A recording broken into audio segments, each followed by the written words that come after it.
Okay, we're going to transition now into Wadhwa. And Abhi, are you there? Yes, you Yes, are. I'm here. Can you hear me? We can hear you perfectly. You can bring up your slides, and I'll introduce you here. So Abhilasha Wadhwa joined the California Public Utilities Commission in 2017 and is currently a senior analyst in the Building Decarbonization and Renewable Gas team. Prior to joining the CPUC, she worked at the California Energy Commission, supervising the existing buildings program. Prior to that, she worked for TRC Energy Services on California codes and standards and utility program evaluations. Avi moved to California from Las Vegas in 2012, where she developed a residential carbon emissions mapping tool that was recognized by the American Lung Association of Nevada. In one of her past lives, Avi was also a Bollywood dance teacher in India, yes, and highly recommends Bollywood dance moves to nix COVID blues, especially in grocery stores. Avi currently lives in Sacramento with her in-laws, her sociologist husband, and two boy terrorists aged 8 and 4. As a result of her normal speaking voice sounds pretty loud, you may need to adjust your device volumes. Fairly warned. Thank you, Avi. Welcome! Thank you for coming Alrighty. to Decarbonization at the CPUC. Yes, here we are on Friday afternoon. I hope I don't bore you guys to death. Oh, come on. This is saving the world. This is such a make no apologies for saving the world over there. You go. I am just so humbled. I've seen the presentation since this morning. I'm like, what? Nothing more to add. So I'll hopefully keep it light and easy, and let me get started. This is my team.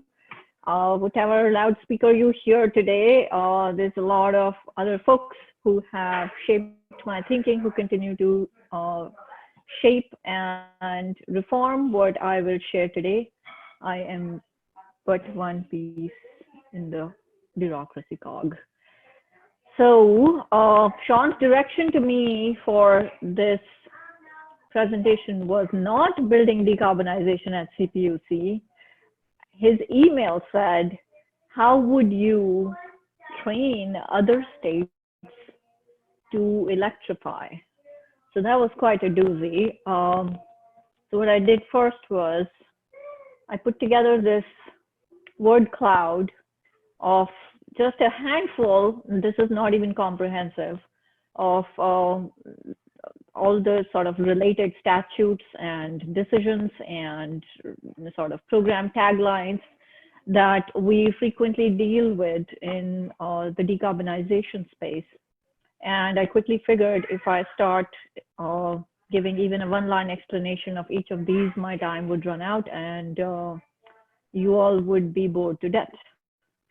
So instead, what I'm going to do, and I'd like to leave a lot of time for discussion, because I think personally for me, it will be way more beneficial to hear from folks on this call where they think the biggest bang for the buck for a regulatory agency might be, not even PUC per se, but since there are other states on the call, we could have a more robust discussion about that. So today's menu, with that in mind, has been designed to tell you 3 things that keep us up at night currently, and 3 things that we recommend for you as takeaways for your own states, your own local jurisdictions, wherever you might be, where could you possibly start, and things like that. Again, the presentations so far have been excellent. I hope I can add even just a little percentage to it. So here we go. So 3 things that keep me up at night. Well, of course, there's the snoring husband, and there is the knee on my neck, 3 in the morning from the children. He sings really from the background. And there is my PG&E electric bill, which truly does keep me at night because my heat pump cycles a lot. And I do have an all-electric home, so it keeps me very grounded when I come to my day job as to how we're going to do this.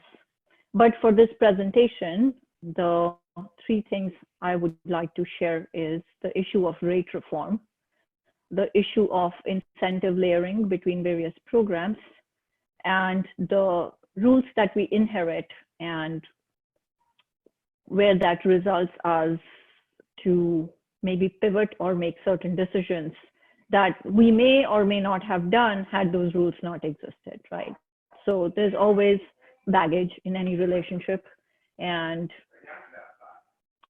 regulation comes with its own baggage.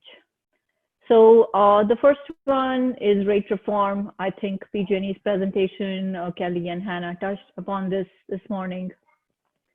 We are well aware that this is determined by a statute. It's in the Public Utilities Code. I don't know if this is specific to California or how pervasive this is with other states, but our utilities have been given language on an obligation to serve. And what that means, and part of this, Kelly explained in her presentation, that while utilities like PG&E are trying electrification at a community level on their own, the current general rate case proceedings, CPUC proceedings, to my knowledge, they do consider the convenience of the substitute service when proposed by the utility, but don't explicitly require substitution. So there is a bit of that can be perceived as a bit of a disconnect with electrification policies. Like if PUC is really embracing electrification as one strategy of decarbonization, then should that not be reflected when we are approving GRC applications? The other one, which I don't think I've seen mentioned so far, is how all electric is defined by a decades-old code. Basically says, and this is again, it's in the PU code, all electric residential customers are residential customers having electrical service only, or whose space heating is provided by electricity or both. So as you can see in this definition, there is no room or no encouragement for installing the heat pump water heater or any electric water heater, right? So in the absence of that encouragement is basically a discouragement. But because it's a statutory definition which ties us, that means the regulatory process behind it is going to be that much more elaborate. So for now, what we have done is in the phase 2 staff proposal of the building decarbonization proceeding, we have recently recommended increasing the baseline usage allocation for customers that switch to electric water heating as a current That has the effect of stopgap. Sorry. That has the effect of giving them a bigger budget, right, of cheap electricity, essentially. Yeah. So baseline, Sean, as you know, is, and I'm just explaining for folks on the call probably who are from outside. Each of our rates have a baseline usage that is allocated to the customer, which is considered like the first tier. And when they go beyond that baseline usage, then the rate charge is different. So if for the all electric customer who switched to electric water heating and already had previously had electric space heating, there would have been no advantage unless that baseline was adjusted, unless they were given more allowance for the electric water heating. And that is what the phase 2 staff proposal is proposing. And it's TBD, the decision is not out yet, but that is one way we thought we could make quicker moves instead of looking for statutory changes. Okay, so the second problem I wanted to discuss is also been aired in that same staff proposal, which we are currently calling incentive layering. As my colleague Rory would say, it's a good problem to have. And here is how I think it starts. And this is just my perspective of it. So every year, our legislature, our wonderful senators in a very progressive state of California come up with a statute. There's an intent behind it. They'll usually put the funding mechanism within the statute, and that funding mechanism comes with its own set of goals attached. That goes through whichever agencies, whether it's CPUC, CARB, or Energy Commission. It goes through a regulatory process which establishes the guardrails, and out comes a program of some sort with whichever year might be the launch date. The year after that, same thing happens again, another program, another year after that again, and before we know it, we have lots of programs, sometimes with close enough and similar goals, but not quite the same intent or the funding source, and definitely not the same guardrails. And what does this result in? Well, it's kind of like when you have a child, you're a parent, you have two, now you're a referee. And I see the incentive layering problem pretty much like that. We're dealing with a whole crowd of programs that were not designed altogether. A lot of changes happened, for example, in the energy efficiency regulatory space. We conquered fuel substitution, but today, as we stand, we don't have a clear answer on how does this translate into a streamlined implementer and customer experience. How do we, who is the entity? Like even within CPUC, there are different sections that deal with each proceeding separately. It's easy to say, well, CPUC deals with it, or CPUC hire a contractor, deal with it. It's just not that simple. And a lot of folks on this call have commented on that staff proposal, and I just wanted to make other states aware that this is the reason why there is a thin line between flexibility and good definition. Sean has himself faced some of these problems when our solar program started. They had a clear name. There was a clear rate going on then. We married the program to the rate. In the blink of an eye, just like children grow up, 10 years have passed. Those programs no longer exist. Their names have changed, the rates have changed, and sometimes projects are hanging because they can no longer avail those same beneficial rates, which make the project more affordable. The other problem when you're dealing with incentive layering is what happens to that first implementer who already planned for claiming 100% of their installed savings before these other programs came along? What do you do for a signed contract that was already in place? And also, how do you determine which program was most effective and worthy of scaling? It's theoretically, we are thinking of, okay, one component of the program. So for example, the electrical panel upgrade can be funded by program number 2, and the demand response widget component can be funded by program number 12. But in ground reality, whichever evaluator is dealing with it, it's a struggle. Number 3 of other inherited rules. Again, I think some of PG&E's presentation touched upon it, and I just wanted to give our insight.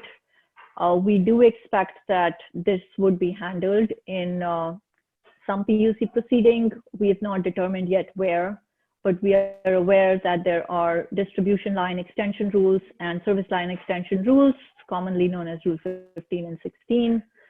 Which basically say that a utility will complete a distribution line service extension without charge, provided the utility's total estimated installed costs do not exceed the allowances from permanent bona fide loads to be served. Allowances are based on an average computation for residential, which is the simple formula for that is the net revenue to the utility divided by the cost of service factor. So for example, for PG&E territory, the allowance for distribution line, service extension, and a combination of for residential service is roughly about $2,100 per meter or per residential dwelling. So unless they have recouped that cost, they have no obligation to bear the cost of removing that service. And what that means is currently those costs are falling on the customer wanting the gas service removed, which is equal to a barrier to electrification. So if you remove these lines, sorry, I've got pigs in the background. You have kids, I understand. So it's $2,900. Did I hear that number correctly? It was about $2,100 in 2018, but it changes year to year. Okay. And this was just for PG&E, so I was just taking it as an example. Okay, thank you. Okay, so some things that we recommend. TLDR, short attention span, Friday, whatever your reason might be. These are the three things I'm going to cover. Start somewhere, use common policy levers. We're going to talk about data and RNG. So common policy levers that I have encountered so far. There are many more, and many of these have been discussed today. PG&E's presentation shared great resources on the REACH codes, as did Dan Bailey's this afternoon. But the truth is, start somewhere. If you're a state or a local jurisdiction that is hearing this presentation and it feels like the policy climate you have is not really conducive to big measures right now, wherever you are, whether you are in the governor's office or whether you are a public agency, you can take bite-sized, you can eat the elephant with a spoon. And REACH codes are one way to do it. Starting a vision document, a 10-year roadmap kind of a thing, which brings together the infrastructure planning component, is one way to do it. There are great advocacy groups, not just within California, nationally. Shout out to RMI, NRDC, our own Building Decarbonization Coalition, who have put out excellent resources as a starting point. Sometimes I feel like the sweater really should have been pulled from rate first, again, because my bills keep me up at night.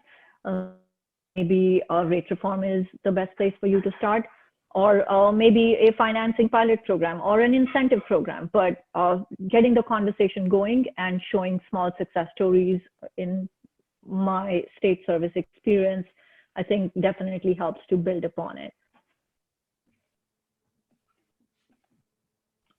This is my personal project, or my personal favorite. Data dies in darkness. I know I'm stealing Washington Post's tagline, making it my own. We have in phase 1 of the decarbonization proceeding, we issued a data resolution, which now requires annual public submission from IOUs. The submission would characterize customers based on rates, energy usage, building vintage, by climate zone. It's currently only going to be in spreadsheet format. We do not have an energy data center, which would be ideal. But to me, I'm personally very moved by this idea that while we live in an information age, we look at recipes, shared by people across the world on YouTube. We can do our own DIYs, product reviews. We leverage each other to create our own unique combination in every aspect of our lives. But in the energy industry, that just hasn't successfully replicated, because we struggle to emulate those principles, oftentimes because of data privacy rules that have not been re-looked at for the information age. We have not applied differential privacy to some of our rules that exist. And in my mind, even a limited data set, even in this current rule set framework that is public, is way more powerful than the most granular but private data sitting on my servers or my desktop and a handful of consultants, which is then not causing any market transformation. It is not starting any dialogue between between about the gaps or about the need for more research even. And again, the data resolution, it's a very modest start. It also requires a limited subset of gas infrastructure data. We really struggled with our stakeholder comments. Totally understand the need to connect the dots between two different proceedings. I apologize for the background noise, but this is a start. We have the opportunity to revise this annually, and we encourage you to keep participating in that process. For other states, my recommendation would be to put at least some kind of process in place, just the initial seed that allows you to publish, not just collect, but make public a certain amount of customer characterization data that can be used to build the roadmap or the universe for decarbonization, and more specifically electrification, wherever you might be in your process. Okay, this one, I hope it doesn't become controversial, but I wanted to bring this kind of disconnect with stakeholders we've been having recently on how I think only here at PUC, we think RNG helps rate parity, but we're not really hearing that in our RNG proceedings.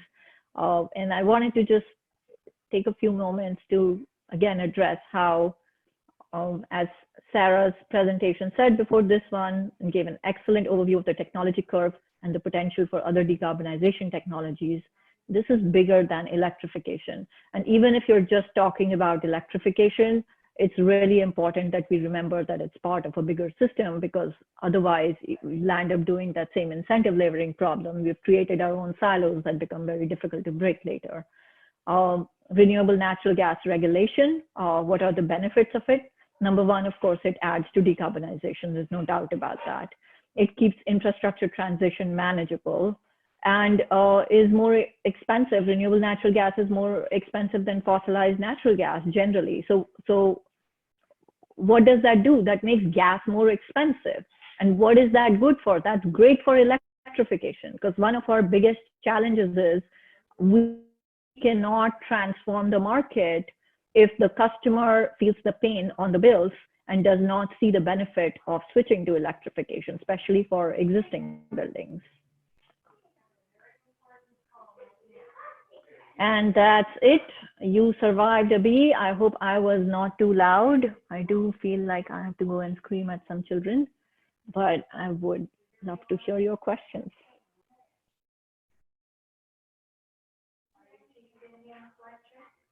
I was chuckling my way through. I was having a hard time getting to having 3 children myself and having had a home office all along. My heart goes out to you. It was perfect. We heard you the whole time. It was fantastic. So don't worry about that. Keep them alive. So Alice Sung wanted to tell you that she says we need all public building data to be public and in formats easily used to analyze and address buildings at the meter levels, especially for school districts. What response do you have to that, Abhi?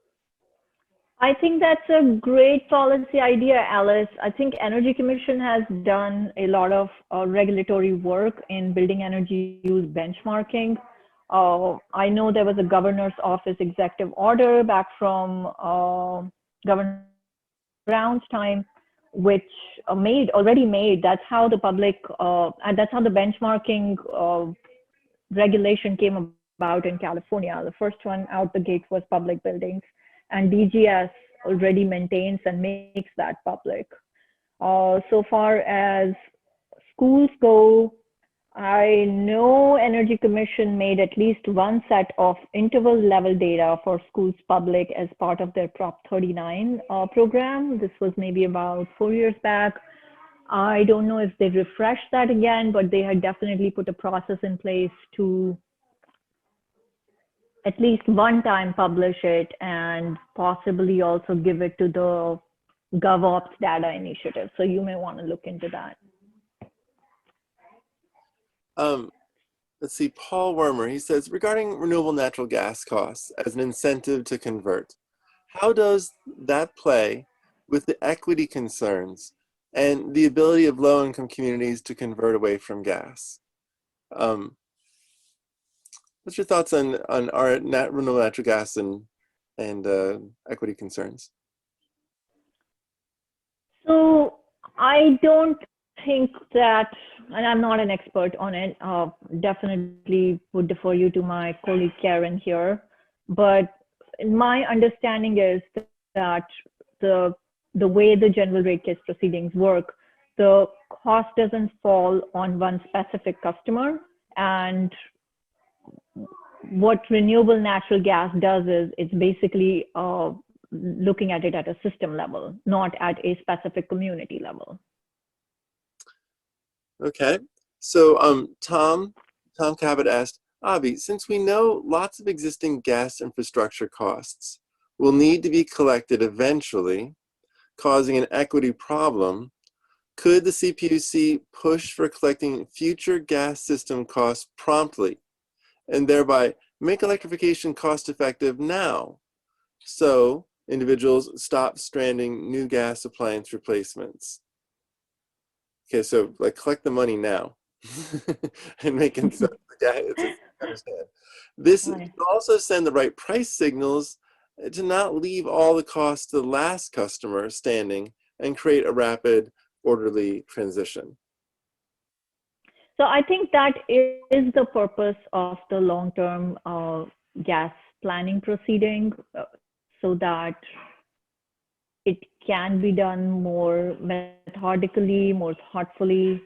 I am not sure I completely understand what Tom is thinking. Like, how does it get done now? Like, what is the mechanism to just kind of turn around and say done? Well, I guess I would reinterpret the question and say, like, if you know that it takes, say, $10,000 a house worth of infrastructure to get the whole, like the pipes down the street, et cetera.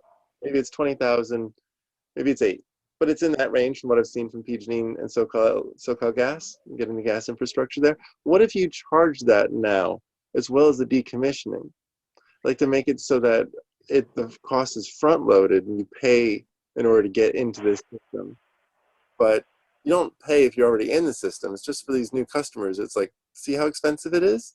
Because that's what it's really going to cost. And we could, what do you think about front loading the cost? You mean on the new construction customers, on the new customers who are coming on a new building? That's what I think Tom's question is.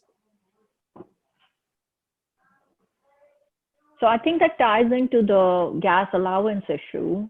Currently, the way the rules are set up, and this is the problem, just like with the relationship, you inherit the baggage of the previous rules. Currently, the customer is to be paid a gas allowance, which usually doesn't allow the utility to remove infrastructure. And that ties into the obligation to serve rule as well, where it seems like there's a lack of clarity. Is the utility able to say you do not get gas? Well, can they charge? Otherwise, you pay so much. Yeah. So it's a matter of figuring that paradigm out, and not just saying it's going to be that much more expensive for you. Because I think as a rule, we cannot not distribute the cost across all customers.